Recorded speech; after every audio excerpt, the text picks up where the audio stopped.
Assalamualaikum warahmatullahi wabarakatuh. Salam sejahtera buat kita semua. Bertemu kembali kita pada seri kuliah perioperatif. Topik kita pada hari ini adalah Basics of Renal Function. Ini adalah merupakan kuliah bagian pertama. Pada bagian pertama kuliah ini kita akan membahas tentang fisiologi dari renal function dan juga perubahan fisiologi pada renal function di dalam kondisi kehamilan. Kita ketahui ginjal adalah merupakan organ yang sangat esensial di dalam tubuh kita karena ginjal memiliki berbagai fungsi yang sangat penting, diantaranya adalah mengendalikan jumlah cairan di dalam tubuh dan juga osmolalitas, menjaga keseimbangan asam basa maupun keseimbangan elektrolit. Ginjal juga dikenal sebagai salah satu organ ekskresi yang sangat penting, di mana di sanalah tempat kita membuang berbagai waste product dari dalam tubuh menuju keluar, dan juga ginjal memiliki kapabilitas untuk menghasilkan hormon seperti renin, eritropoietin maupun vitamin D, dan juga ginjal diketahui juga memiliki peran yang penting dalam meregulasi tekanan darah. Mari kita kenali struktur ginjal yang sangat penting. Struktur ginjal kalau kita lihat secara garis besar adalah merupakan sebuah kombinasi atau interaksi antara pembuluh darah dengan nefron unit. Coba kita lihat mulai dari pembuluh darah yang besar, yaitu terdiri dari arteri renalis yang akan membawa darah menuju ke ginjal, dan kemudian berakhir pada sebuah arteriol yang disebut sebagai arteriol afferent yang akan membentuk sebuah capillary network di sebuah struktur yang disebut sebagai kapsula Bowmani, dan kemudian dari situ keluarlah arteriole efferent, dan kemudian akan membentuk berbagai capillary network di antara struktur nefron unit. Nah, jadi kalau kita lihat di sini bahwa ginjal adalah merupakan sebuah kombinasi kerjasama antara pembuluh darah dengan nefron unit untuk menghasilkan urin. Kalau kita lihat lebih detail lagi apa yang disebut sebagai nefron unit, karena nefron unit adalah merupakan unit fungsional dari ginjal, dan kita bisa prediksi dalam sebuah ginjal kita akan menemukan paling tidak sekitar 1 juta nefron unit. Seperti saya sudah katakan tadi bahwa pembuluh darah yang berasal dari arteri renalis akan berakhir di daerah arteriol yang disebut sebagai afferent, dan yang akan membentuk capillary network di sebuah daerah yang membentuk seperti simpai yang atau kita sebut kapsula Bowman, dan ini akan keluar dalam bentuk arteriole efferent. Satuan struktur ini kita sebut sebagai glomerulus.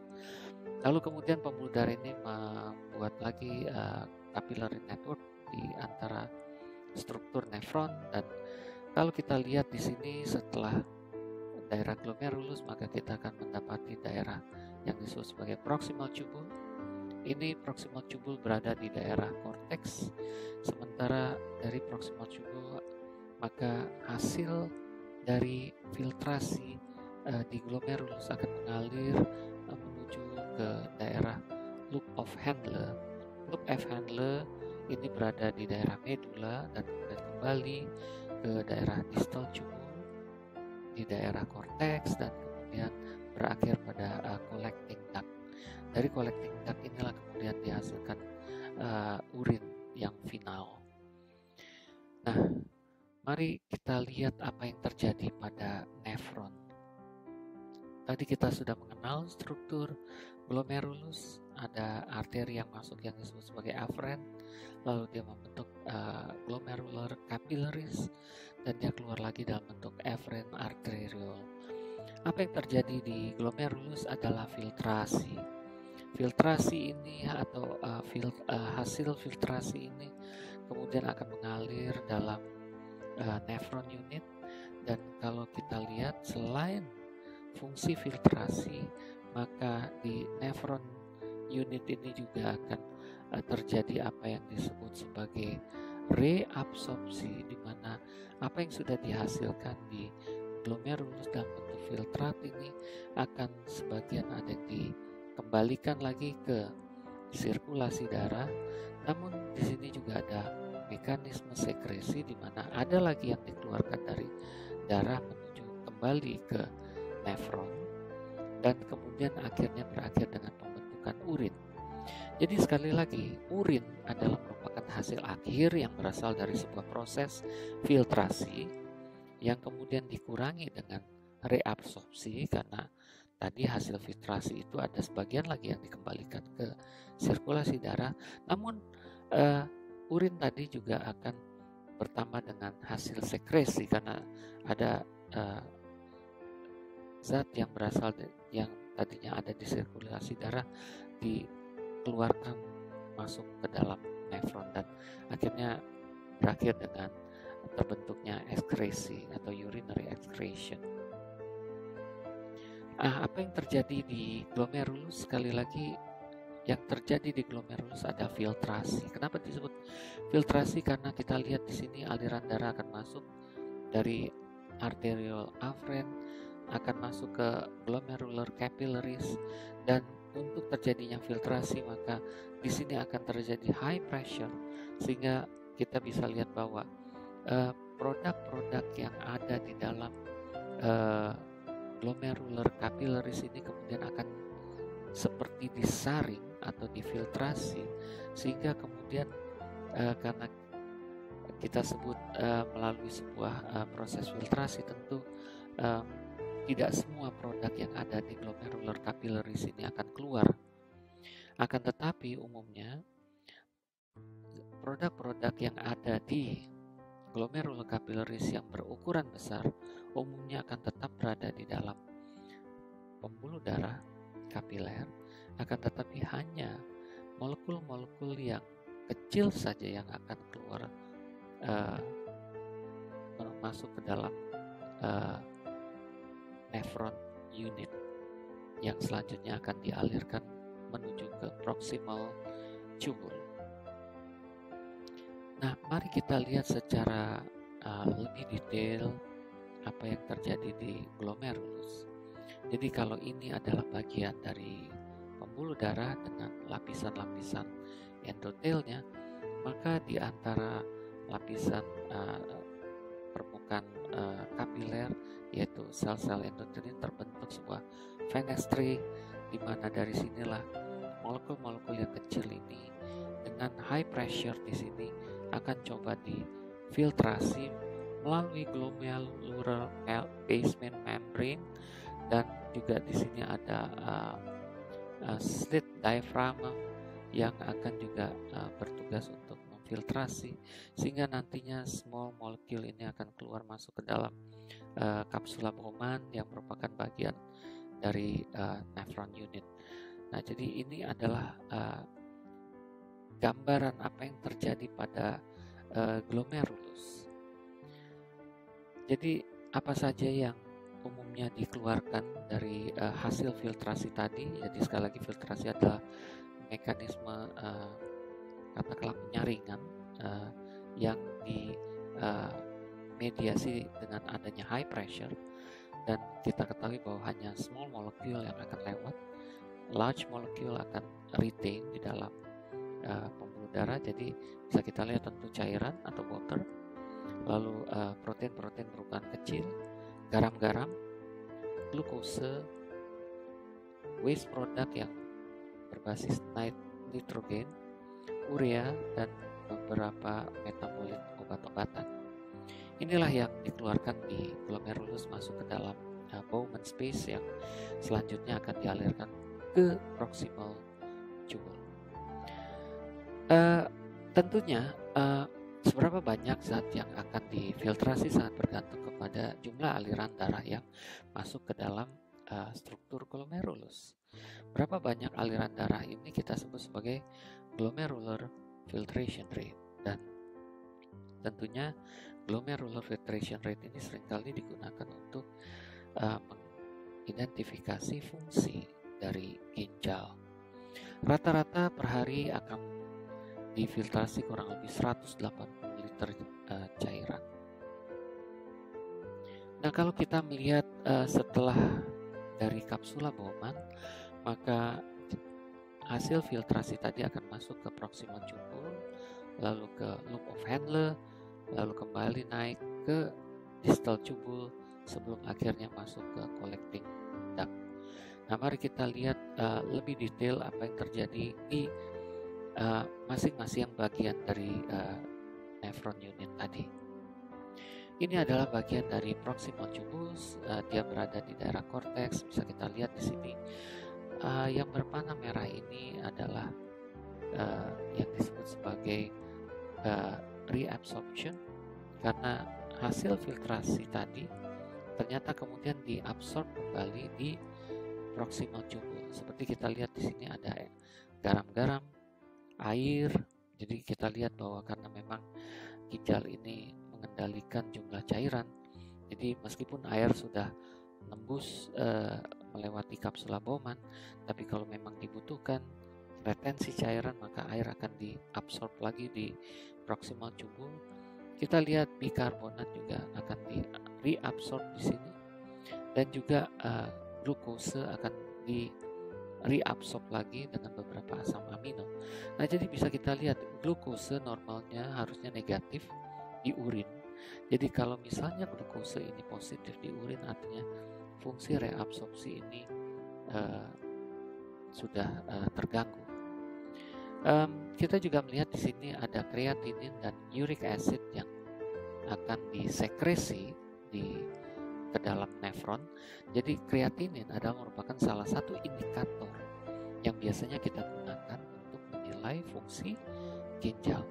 Jadi wajar kalau kreatinin ini digunakan, karena kreatinin normalnya akan disekresi masuk ke dalam nefron unit.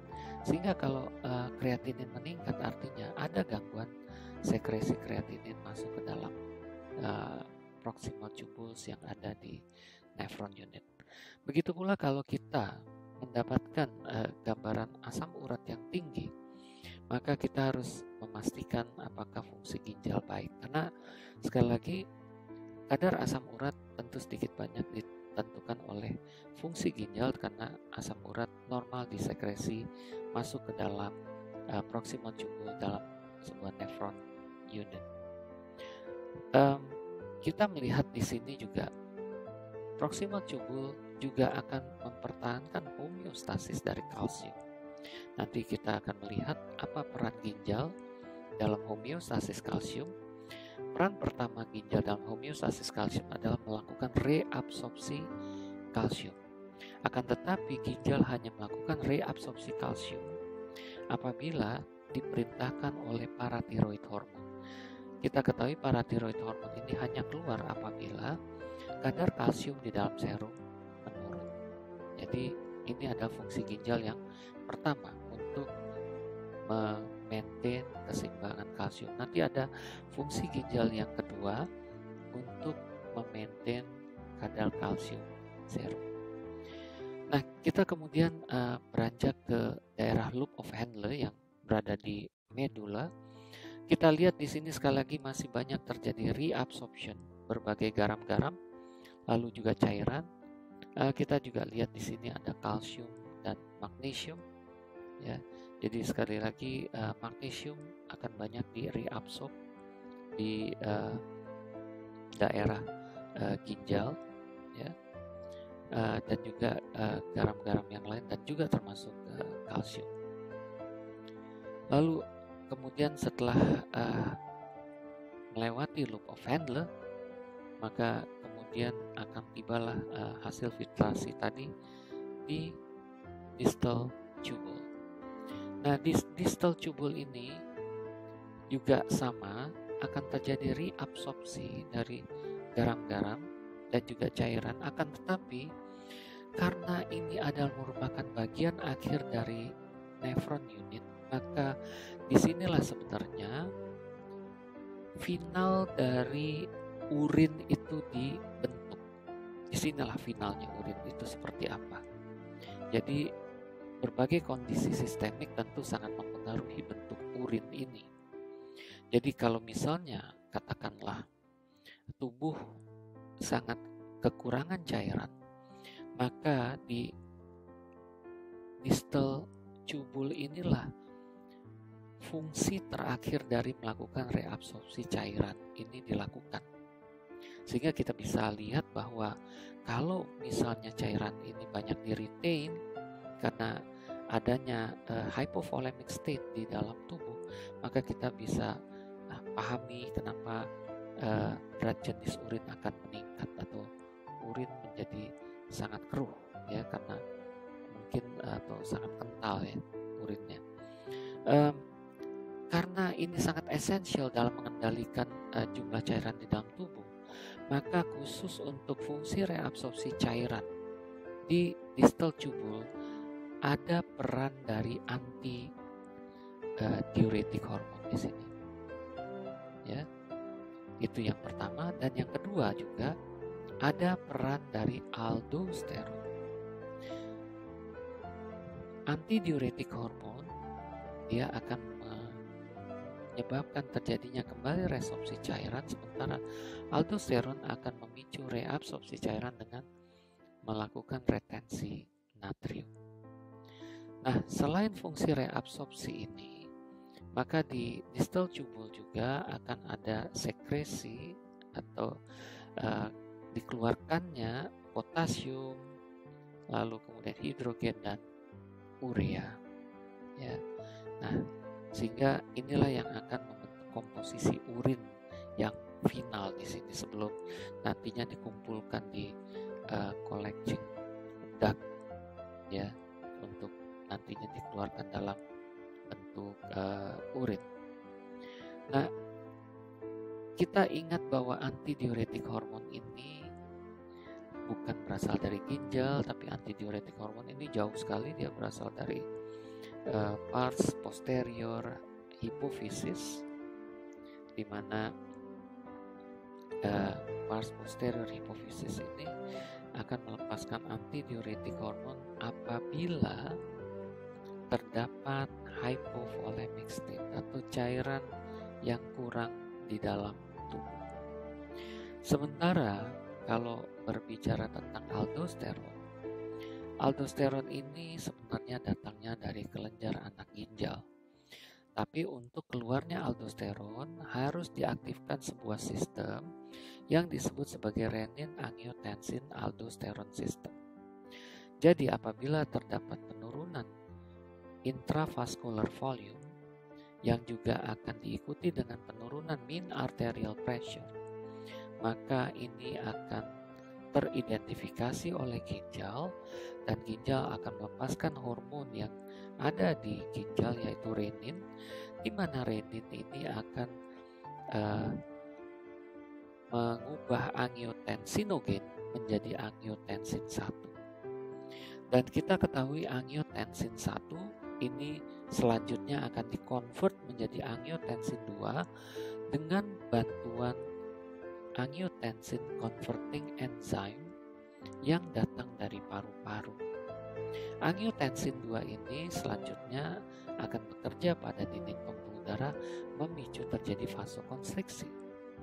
Sementara angiotensin 2 selain bekerja pada pembuluh darah, dia juga akan bekerja pada kelenjar adrenal dan memicu lepasnya aldosteron. Jadi di sini untuk memaintain intravascular volume dan juga mean arterial pressure, maka renin-angiotensin-aldosteron system ini bekerja melalui dua mekanisme, yaitu memicu vasokonstriksi pembuluh darah serta memicu lepasnya aldosteron yang nantinya akan meretain cairan di distal tubule dengan cara meretain natrium. Nah, jadi cukup jelas bagaimana mekanisme pengendalian jumlah cairan di dalam tubuh oleh ginjal. Selain renin, ginjal juga memiliki kemampuan untuk menghasilkan hormon yang lain. Salah satu hormon yang penting yang dihasilkan ginjal adalah eritropoietin. Kita ketahui eritropoietin adalah hormon yang sangat penting untuk proses eritropoiesis atau pembentukan sel darah merah. Kondisi di mana terjadinya anemia dapat memicu terjadinya lepasnya eritropoietin. Dan eritropoietin ini memang sangat-sangat esensial di digunakan pada fase-fase awal eritropoiesis. Lalu fungsi hormon yang berikutnya dari ginjal adalah pembentukan vitamin D. Nah, di sini kembali saya akan bercerita tentang peran ginjal dalam memaintain kalsium serum. Apabila kalsium serum turun, maka ini akan memicu lepasnya paratiroid hormon oleh paratiroid gland, dan paratiroid hormon akan bekerja pada ginjal untuk memicu terjadinya reabsorpsi kalsium. Tadi kita sudah lihat bahwa reabsorpsi kalsium pada ginjal akan terjadi pada proximal tubus dan juga loop of Handle. Nah, ginjal selain akan reabsorpsi kalsium untuk dikembalikan ke sirkulasi darah untuk memaintain kalsium serum, ginjal juga akan melepaskan vitamin D yang juga akan membantu peningkatan absorpsi kalsium di usus. Jadi sekali lagi, ginjal memiliki fungsi memaintain kalsium serum dengan dua cara. Pertama, memicu reabsorpsi kalsium di bawah kendali paratiroid hormon, dan yang kedua, dia akan meningkatkan absorpsi kalsium di usus dengan cara meningkatkan produksi vitamin D. Nah, jadi itu adalah secara singkat gambaran tentang fisiologi ginjal. Nah, sekarang bagaimana fisiologi ginjal ini di dalam kehamilan? Kita lihat dulu konsep dari kehamilan. Jelas kehamilan sangat membutuhkan peningkatan cairan, blood supply, dan juga oksigen, karena begitu banyaknya waste product, begitu banyaknya kebutuhan akan oksigen karena adanya peningkatan metabolic rate dan juga adanya kebutuhan dari janin. Nah, ginjal tentu harus menyiapkan volume plasma yang cukup untuk meningkatkan blood supply, karena memang seperti yang kita pelajari pada kuliah sebelumnya pada fungsi kardiovaskuler di dalam kehamilan, kardiovaskuler dituntut untuk meningkatkan cardiac output. Tentu saja untuk meningkatkan cardiac output kita butuh preload yang tinggi atau venous return yang tinggi. Oleh karena itu wajar kalau ginjal akan berupaya untuk menaikkan plasma volume, karena sekali lagi ginjal adalah organ yang esensial untuk mengendalikan kadar volume intravaskuler. Nah, pertama coba kita lihat apa yang terjadi pada ginjal di dalam kehamilan. Pertama, tentu kita ketahui bahwa pada kondisi kehamilan akan terjadi penurunan systemic vascular resistance. Ya, bisa terjadi akibat karena adanya proses plasentasi, dan kemudian diakibatkan juga karena mekanisme relaksasi dari tunika muscularis pada dinding pembuluh darah akibat keluarnya hormon relaksin, progesteron, bahkan nitric oxide. Penurunan systemic vascular resistance ini seperti saya sudah ceritakan tadi, tentunya akan memicu diaktifasinya renin, angiotensin, dan aldosteron system. Akan tetapi uniknya pada aktivasi renin, angiotensin, aldosteron system dalam kehamilan adalah pada efek retensi cairan ini terjadi. Akan tetapi kita ketahui bahwa renin, angiotensin, aldosteron system itu akan menghasilkan angiotensin 2 yang memicu terjadi vasokonstriksi. Jadi tentunya cukup berbahaya kalau ginjal berupaya meretensi cairan tapi berkonsekuensi dengan meningkatnya tekanan darah. Nah, pada kondisi kehamilan tekanan darah tidak akan meningkat karena meskipun volume plasma akan dinaikkan, karena memang terdapat kecenderungan untuk penurunan sensitivitas terhadap angiotensin, sehingga dalam hal ini fungsi ginjal memang sepenuhnya adalah untuk meningkatkan volume plasma, dan kita ketahui volume plasma akan meningkat paling maksimal di trimester kedua hingga mencapai 30% peningkatan volume plasmanya. Nah, ini adalah perubahan fisiologi ginjal yang memang paling esensial di dalam kehamilan.